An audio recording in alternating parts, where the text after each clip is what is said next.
Chipping the ball from around the green sends a lot of dread into a lot of people's golf games, and what we start to see is their golf swing breaks down when they get scared with particular shots.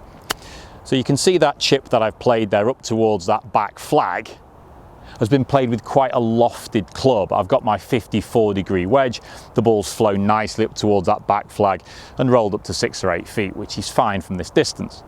Now, the way I played that shot, I very much focused on letting the club go down under the ball and letting the loft help the ball up into the air.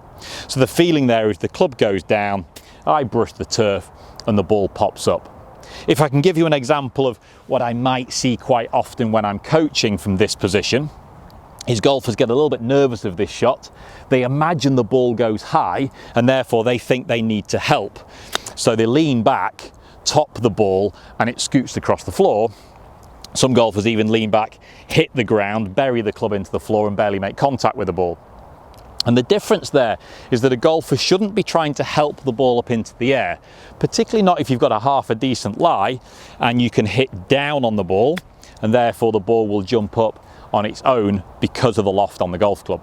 And what makes this shot particularly poor for a lot of golfers where they really try and scoop is if we put a bunker in the front half of this green. If you had to go over a bunker, a ditch, a water hazard, even a tree, we definitely see that potential of leaning back and scooping and lifting the arms and everything else. And that's really poor for a lot of golfers.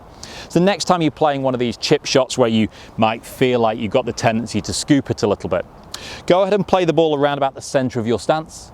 Position your body weight towards your front side, so get leaning into that left leg for the right-handed golfer. Let the handle of the golf club come slightly forwards as well, and then feel like the club wants to brush the turf.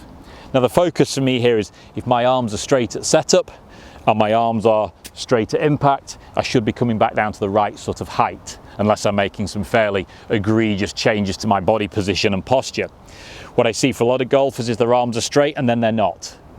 Their arms start off in a good position and then come down with a bend, a chicken wing if you like, certainly through that lead arm, and that's going to bring the club to hit the top of the golf ball. Also, we see the body weight going backwards sometimes. The body weight starts to lean back as the golfer again wants to get behind the ball and scoop it up in the air, and therefore we ground the club very much before the golf ball. So, body weight into the lead side, a little bit of shaft lean, arms back to their setup position, back to hitting the turf, and that should get the club popping underneath the ball and therefore the ball popping up into the air. One last focus for you here would be always take some practice swings. Before you get to the setup position, before you get behind the ball, take some practice swings, let the club bruise the turf, and that should really encourage you to feel the turf.